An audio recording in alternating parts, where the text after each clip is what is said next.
Thank you very much, and thank you for including me at the seminar this year. I'm really delighted to be participating. I feel something of an interloper because the materials I'm speaking about are anything but fragile. They're exactly the opposite. They're durable. And they were used, of course, to express the invincibility of a ruler, the invincibility of kingship. Let me see if I can. And I'd like to start with this image here of the Mughal Emperor Shah Jahan, the builder of the Taj Mahal, a ruler who controlled most of the Indian subcontinent in the second quarter of the 17th century.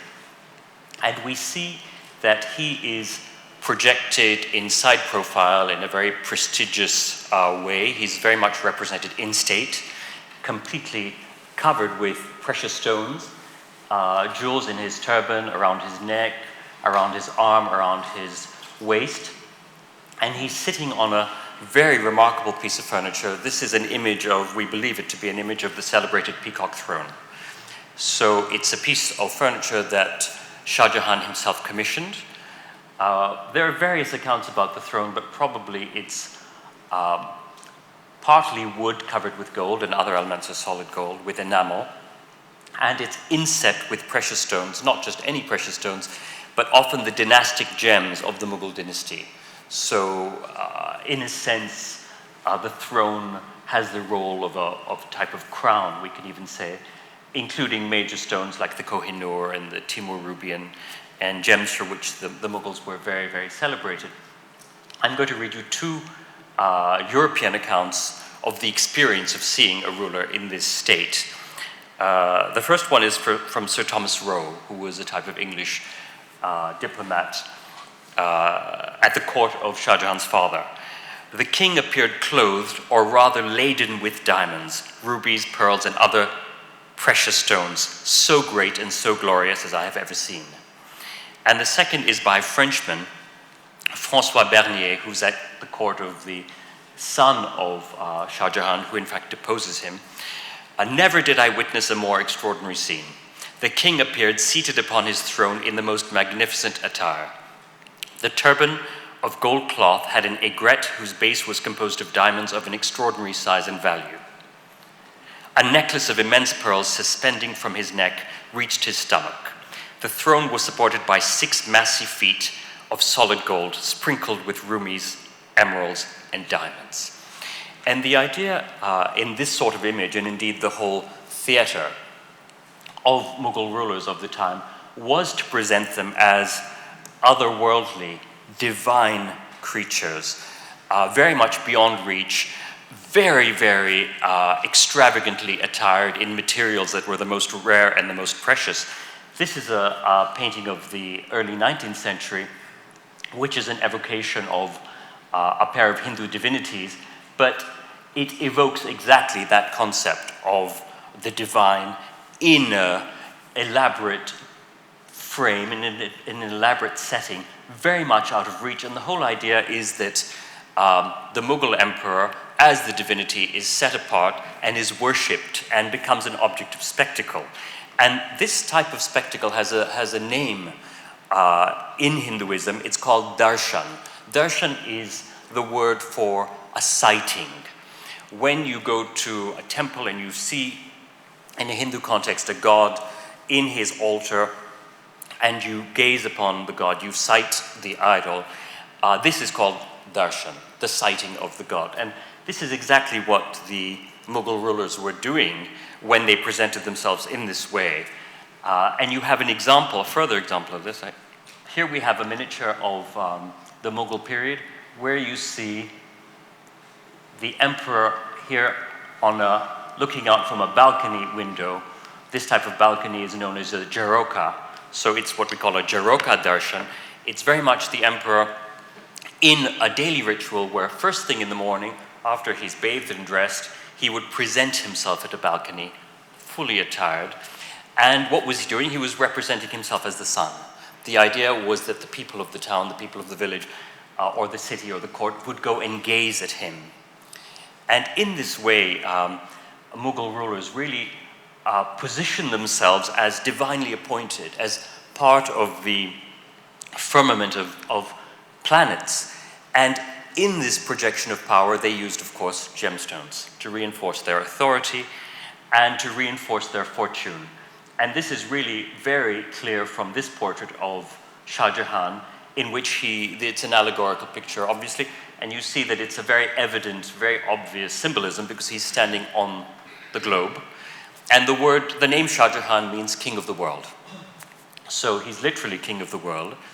You see that on the globe is represented a lion and a lamb lying next to one another. So again, the emperor is portrayed as lord over all nature. You have a nimbus around his head. You have Western imagery coming in of three putti, a royal parasol, a crown, and a sword. So images which were current, of course, in the West. But what's fascinating for us is that not only is the emperor richly jeweled, but that he's holding a jewel, which represents the ultimate authority.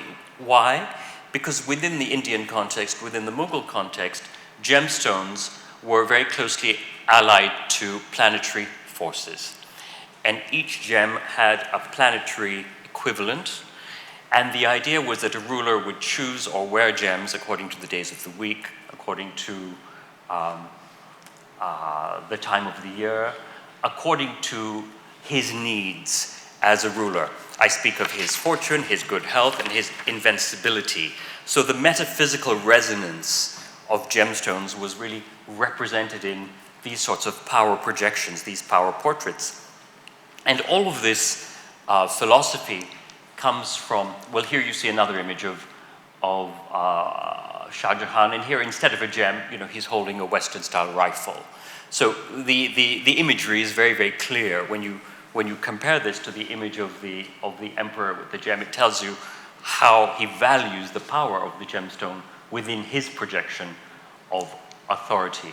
So the idea of gemstones and their role and their significance really comes down to a Hindu concept, which is that of the Navratna. Nav, the root for nine, Ratan means jewel. So Navratna are the 9 jewels, and these are the 9 jewels which were believed, according to Hinduism, to really be a composite representation of the planets. And jewelry was developed and is developed, it's still being made today, which encompasses these 9 jewels. And by wearing a pendant or a ring or an armlet with these 9 jewels, you're harmonizing your horoscope. And you are protecting yourself from malevolent forces. So this belief system goes back into ancient Vedic treatises. We're talking about treatises of 2,000 years old, though they're constantly being rewritten. I'm going to read you a little bit. Here is one treatise. He who wears a diamond will see dangers recede from him, whether he be threatened by serpents, fire, poison, sickness, thieves, flood, or evil spirits. So the idea is of the talismanic power of gemstones. This is a treatise of the 16th century, referring specifically, it's a sort of manual for kingship of the 16th century. On all the days of the week, a king should choose and wear ornaments of gems befitting his greatness and befitting the occasion. So there's very much in India in the 16th century and the 17th century, the time of the Mughals, this strong belief in the power of gems. And we see gems featured in an extraordinary sort of evident or explicit way in dynastic paintings, where we see Mughal emperors with their successors. Sometimes they're posthumous portraits of their ancestors, sometimes it's portraits of their progeny, such as this picture where you have Shah Jahan with his sons, and they're all very richly jeweled against, again, you have the symbolism of the globe. They're in a type of garden. And what is the father doing? As the angels above him crown him or hold a crown above him, signifying his divine right to rule, we see him picking gems, choosing gemstones. And this underlies the relationship that an emperor has with his heirs, and indeed with his vassals and those whom are the vanquished at the court. So it's touching on some of the earlier subjects that we we heard about today, the giving and receiving of gemstones is absolutely central in the dialogue that a ruler has with all those around him. This is an utterly charming miniature in the Metropolitan Museum of Art, where you have the emperor seated with his son in a little type of platform throne with a tray of gemstones. And they're simply handling them and playing with them. It's a theme that occurs very often. And of course, it's not just in visuals that we know about the power of gems. We also read about them, because successive Mughal emperors kept diaries in which they write about the gifts that they are given. So, for example, Jahangir, the father of Shah Jahan, who was himself quite a connoisseur of gems, writes about the surrendering of an Indian prince to his imperial power. And it's in fact his son who leads the battle. And the emperor writes in his diary, "The Rana rendered homage to my lucky son with the rites and rituals underlings perform when paying homage to us. He presented us with a large ruby that was in his house, along with a quantity of jewel-studded implements and 7 elephants, some of which were worthy of the royal stables, plus 9 horses." Another defeated ruler is described as giving a ring as a gift. "The bezel, shank, and ring have all been carved from a single stone of ruby of good color and brilliance. It was shown to me. I liked it a lot. Until today, no such ring has ever been heard of as coming into the possession of any ruler." So there is quite a profound documentation of these gifts that were received by the court and which were distributed. And of course, a very explicit inventory of the royal gems. So this is exactly the type of propagandist submission scene that was painted to portray this sort of victory, where you have a local Indian ruler who is submitting to a Mughal prince who has defeated him, a very explicit act of obeisance. And I don't know whether we see it in this one, but very often these sorts of paintings will have trays of precious textiles and gems that are being presented to the ruler as part of the deal of submission. Another aspect of the expression of power, going again back to a talk that we heard this morning, is that of a ruler giving or attributing to vassals, to courtiers, or to defeated powers, a robe of honor, a ceremonial robe of honor. And that's what we have here in a very rare painting, where we have a Mughal ruler giving a robe of honor. It's quite unusual to actually see the robe being worn in the painting to a vassal. And the idea here is a very straightforward one. In wearing the robe of your overlord or of the emperor, he's literally clothing you, and you become part of the imperial body. And you are therefore taking an oath of allegiance, but also you're accepting your subservience to the ruler. So it was not only robes of honor that were given in ceremonies like this, it was normally a robe of honor as well as a jeweled dagger, as well as paraphernalia that really expressed royal authority. So here you have it. You have the one who is being really brought into the domain of the ruler by wearing his robe. So I mentioned that this sort of gift-giving of precious stones was not only between the vanquished and the ruler.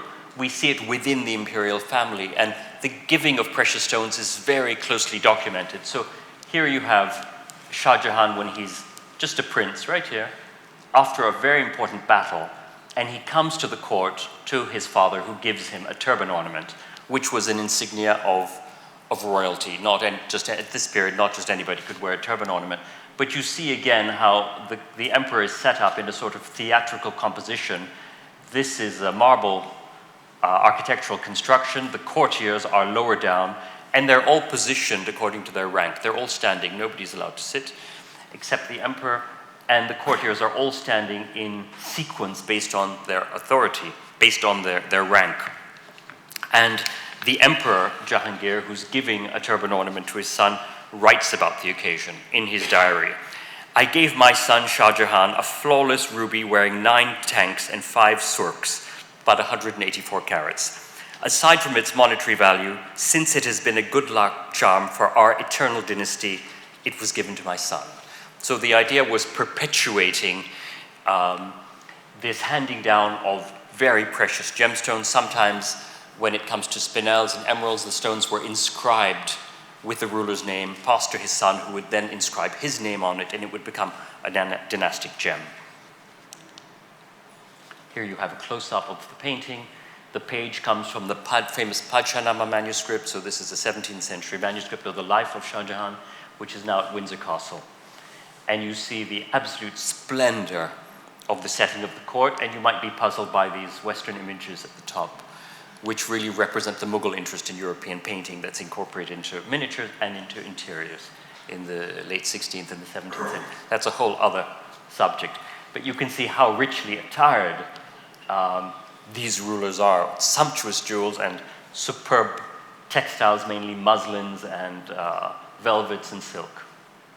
And you'll see again that they both carry a nimbus. They're both represented as divine. Well, we know quite a lot about the gemstones at the Mughal court through the writings, not just of the court chronicles, etc., but the writings of Europeans who went to the court. And one of the most important is Jean-Baptiste Tavernier, who's a Frenchman who goes to the Mughal court, and he comes back having made engravings of the main gemstones that he claims he was allowed to see and study and handle at the court. He also buys a number of important stones, which he comes back and sells to Louis XIV. And that's a whole other story about how Louis XIV gets himself all dressed up in these new diamonds he's bought from Tavernier and is described as being overdressed on one occasion. But anyway, this gives you an idea of the scale, and you'll see that the stones, there was very little attempt at the Mughal court to create geometric shapes out of the gemstones. The idea was to keep the maximum size and weight of the stones. The one on the top left is probably, I think this is the one that's probably the gem that gets cut down into the Hope diamond and other diamonds, but there's been a lot of study on which stones these actually are. We have a few surviving pieces of Mughal jewelry that allow us to really get a sense of what these pieces look like. This is a thumb ring that belonged to Shah Jahan, and it has a pure provenance because in 1739, when Delhi was sacked, the imperial court was sacked by Nadir Shah, the Persian warrior, he took 39 caravans of gems and precious objects back to Iran. It's the basis of the crown jewels of Iran. If you've seen all the Van Cleef things that the empress was wearing and the emperor would wear, all came from India, the gems.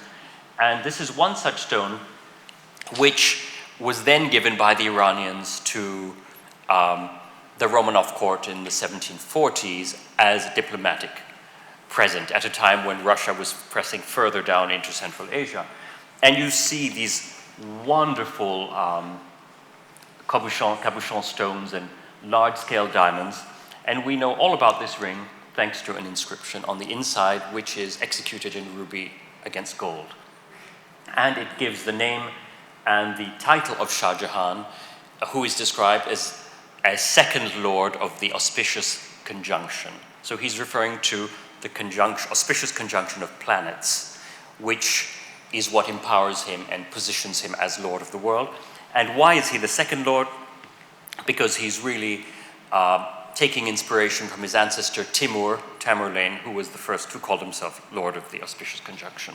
So the idea was that wearing these gemstones was not just because they were beautiful or rare or valuable. There was really a sense of a cosmic link with the heavens that empowered a ruler partly because he was wearing and possessed gemstones that had mineral value but cosmic significance. And this comes out of ancient Indian concepts of the power of gems.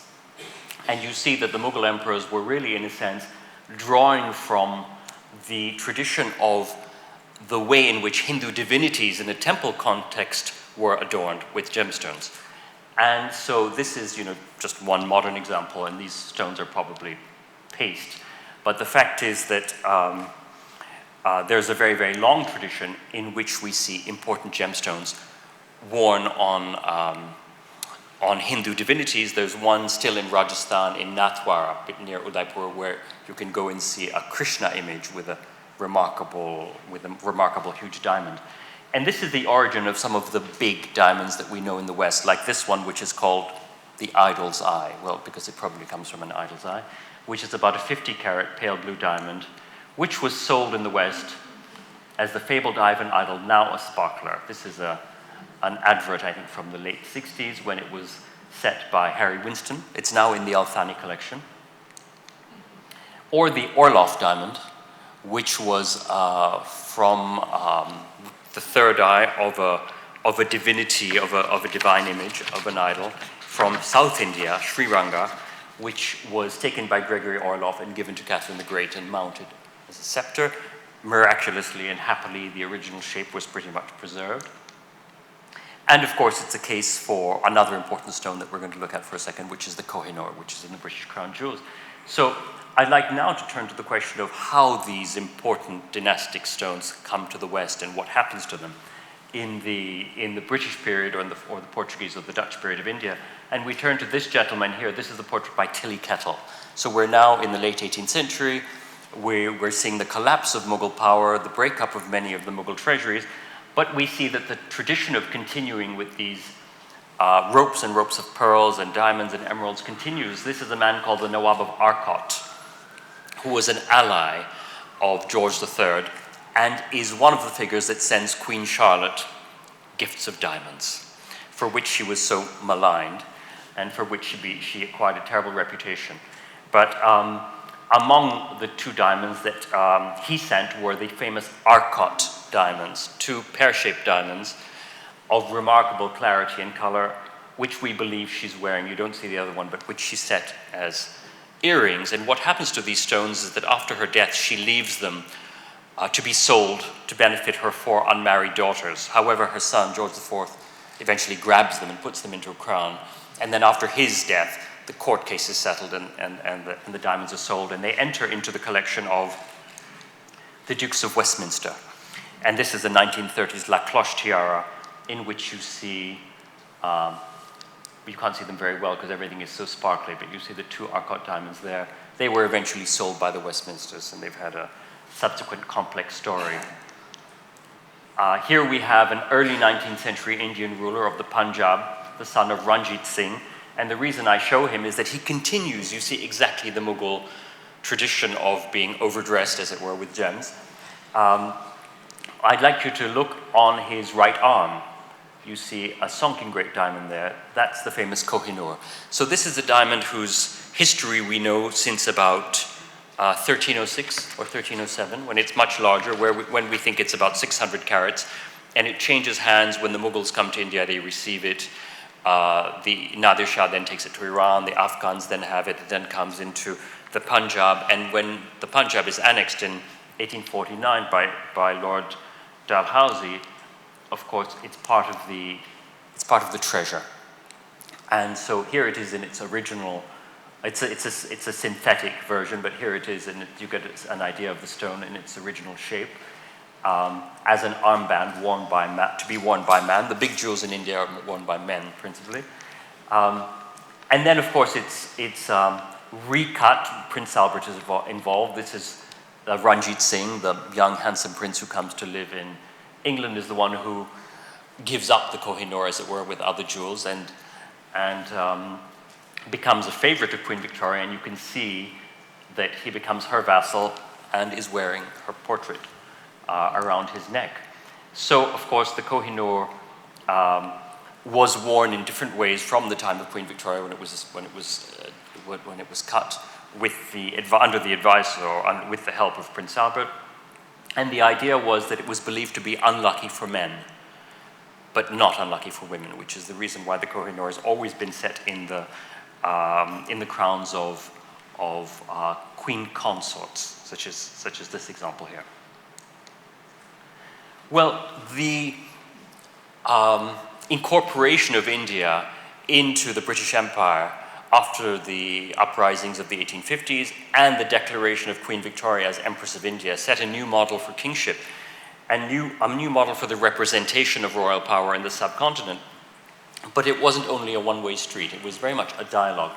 Here we have a very easy to recognize image of Queen Victoria, And you see that what happens in the 1860s and 70s and 80s is that Maharanis in India start to represent themselves in the model of the queen. So that means the wearing of tiaras, Western-style dress, quite often, or saris made out of Western textiles, and of course the wearing of orders and honors, the holding of a fan, and of course sitting on a Western-style chair. So we start to see a real change in the projection of power in India at this time. And one of the biggest controversies of the period surrounds that of the crown. You see that already in the Mughal period, this is 17th century painting, Mughal rulers were starting to use crowns. In fact, we see crowns in ancient Iran, gold crowns embedded with stones in ancient Iran, and we see various versions of crowns that develop. But when Europeans arrive in India in the 16th century, Indian rulers are mainly wearing turbans with ornaments rather than crowns. Very quickly, they become fascinated by crowns, and we see Mughal paintings that show crowns with gems. But when British rule is firmly established in India, there is a very strong sense of preventing Indian rulers from wearing crowns in order to establish a very clear difference between the British sovereign and Indian rulers who considered themselves sovereign. And there was one king created in India under the British, it was the king of Awadh, and you can see how he portrays himself wearing a pointy Western crown with an ermine cape. And you know, he sets himself in Western-style palaces. These are fascinating hybrid images. But very quickly, the India office begins to realize that this malady of wearing arched crowns is going to confuse the legitimate source of authority, the British crowns, with Indian princes. And although there are attempts, for example, this is the Begum of Bhopal, who is in purdah. This is in 1911. She wears the crown on top of the purdah to tell everyone that she's the Begum of Bhopal, she's the queen.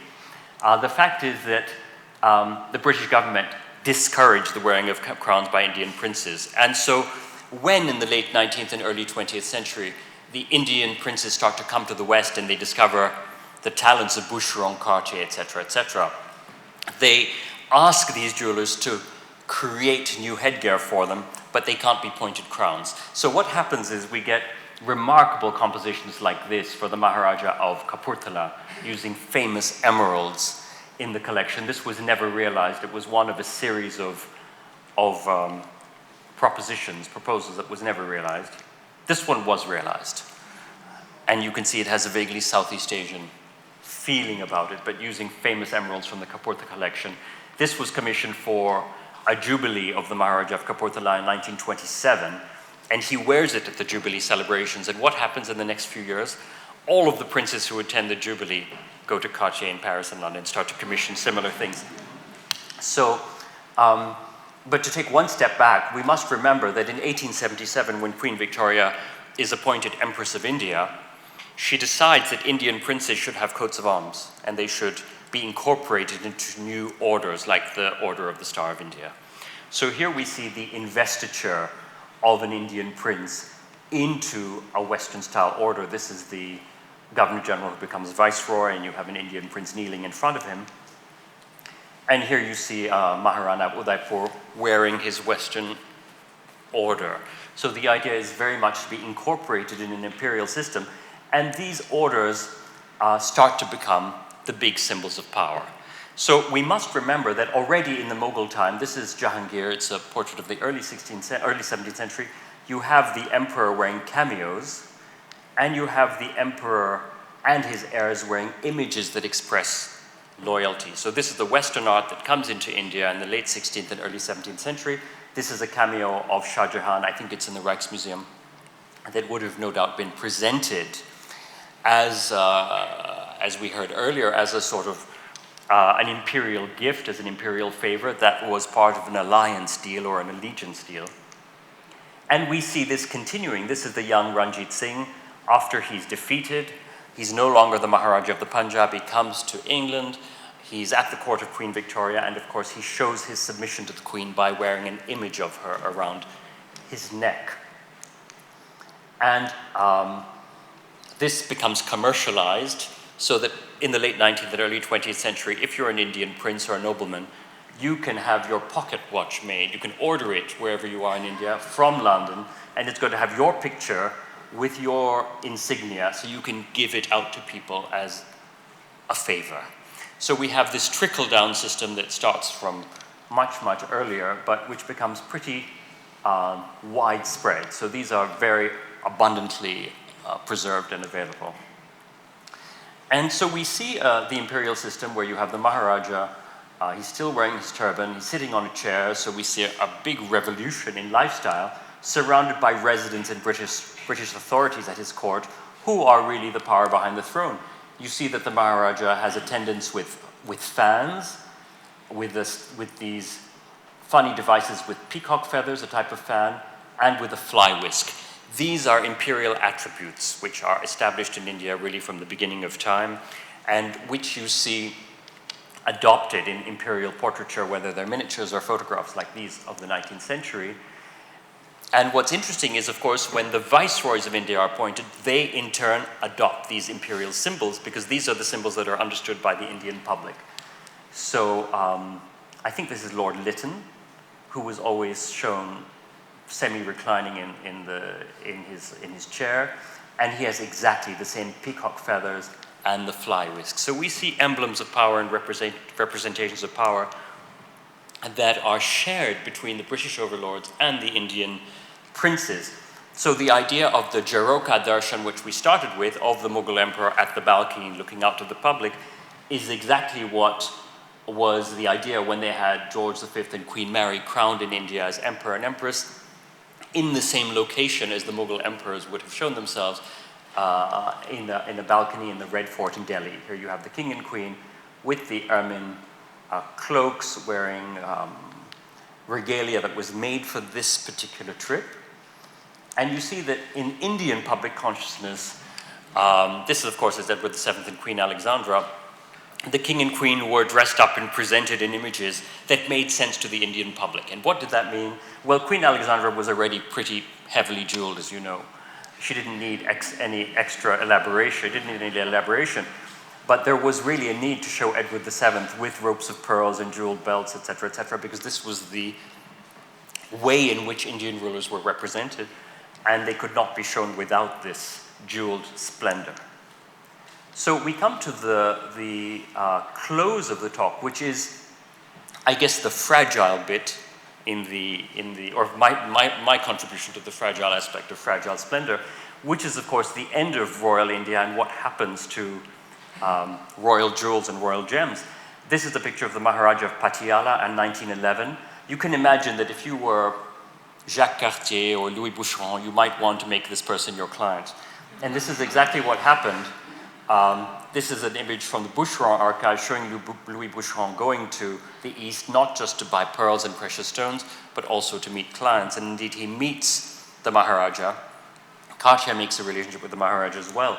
And what happens is Boucheron eventually is asked to reset a number of the precious stones in the Patiala treasury.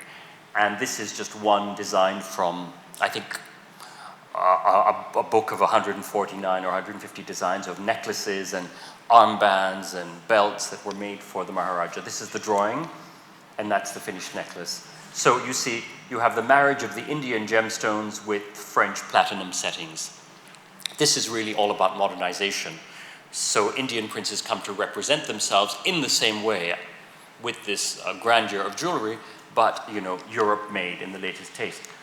You can imagine the shock of Louis Boucheron when he was doing this 149-piece commission to read one day in the Paris newspapers that the crown jewels of the same Maharaja were being set by Cartier. The Maharaja divided his jewels and given some to Boucheron and some to Cartier, but the really serious things to Cartier.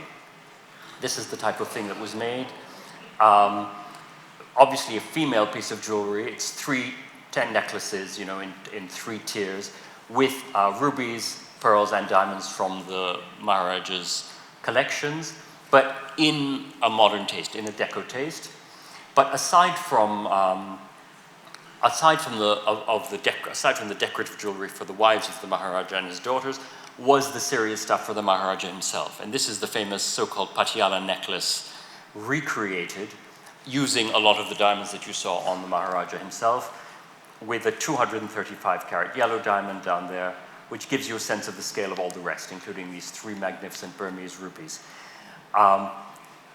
You know, it's the centerpiece of a really remarkable commission that Cartier made for the Maharaja.